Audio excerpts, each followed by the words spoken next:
This is Inside Indiana Business Radio on demand for Tuesday, July 28th, 2026. I'm Gary Dick. Ohio-based Owens Corning is planning to close its manufacturing facility in the St. Joseph County town of Walkerton. That's about 20 miles southwest of South Bend. In a notice to the state, the company said the closure will affect about 130 workers. Owens Corning is a manufacturer of insulation, roofing, and composite products. The layoff set to begin in mid-September. Meantime, in central Indiana, Wisconsin-based Faith Technologies, or FTI, is looking to fill dozens of jobs at its new manufacturing facility in Pittsboro. The company is hosting a hiring event today and Wednesday for a variety of skilled manufacturing and electrical roles.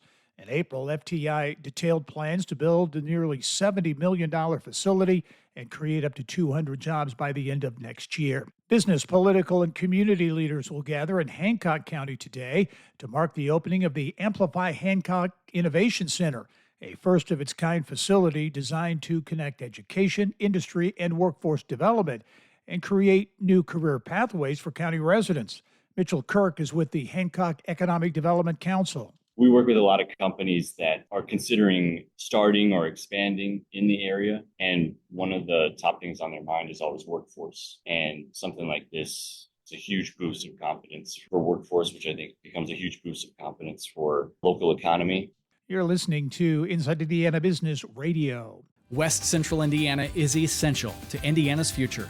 Join IBJ Media, Inside Indiana Business, and the state of Indiana to explore regional growth Thursday, August 13th in Terre Haute for Innovate West Central Indiana, presented by CareSource, Indiana University, and Old National Bank.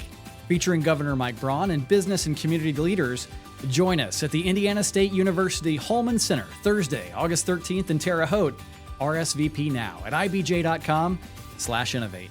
Governor Mike Braun has directed his Energy and Natural Resources Secretary to revisit settlements that closed or sought to close coal power plants in Indiana. Settlements identified in a Friday executive order include those that would close a plant before 50 years of service, described as the average age of retirement for electric generation units in Indiana, or where there was no allegation or finding of wrongdoing. The Secretary should also revisit agreements between plant operators and the Federal Environmental Protection Agency, Justice Department, or environmental groups where the state of Indiana was not a party, according to the order. The order said such agreements should be reevaluated in light of the current and future need for energy to power existing demand as well as future economic development in Indiana.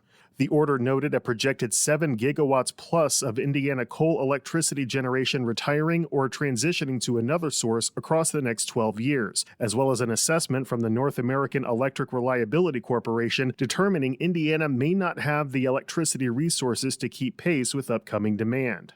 Braun aligned the need to revisit these closures alongside recent federal backing for coal plants in the state. Braun's order Friday made no mention of specific plants to be reevaluated, but said Suzanne Jaworowski, the state Secretary of Energy and Natural Resources, shall consider the impact of extending retiring plants' lifetimes on ratepayers. Alex Brown, Inside Indiana Business Radio. The innovators behind an engineered wood substitute, a cancer treatment that relies on electromagnetism, and an effort to turbocharge drug delivery at a cellular level, are the winners of the latest round of grants that aim to accelerate real-world impact of Notre Dame research. The research commercialization grants presented by the Idea Center at Notre Dame aim to advance some of the university's most promising research inventions. Each award is up to $100,000, and you can read about the winners at InsideIndianaBusiness.com. This is Gary Dick for Inside Indiana Business Radio on Demand.